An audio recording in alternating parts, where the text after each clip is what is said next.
This is the Lone Crater YouTube. We hope this video helps. In this video, I will explain how to make vegetable soup for dinner. First, choose a variety of fresh, seasonal vegetables like carrots, celery, and potatoes. These will give your soup the best flavor. Next, gather all your ingredients, including 2 tablespoons of olive oil and 6 cups of vegetable broth. Finally, wash and chop your chosen vegetables into manageable 1-inch pieces, ensuring even cooking. Now, let's build some delicious flavor. Heat your 2 tablespoons of olive oil in a large pot over medium heat.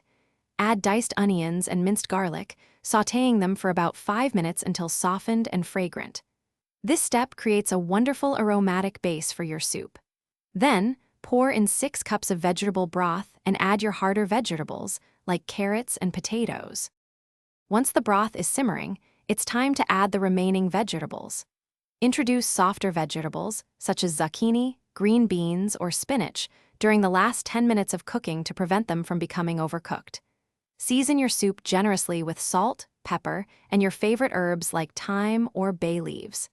Continue to simmer until all vegetables are tender, usually for 20 to 25 minutes. Your homemade vegetable soup is now ready to enjoy.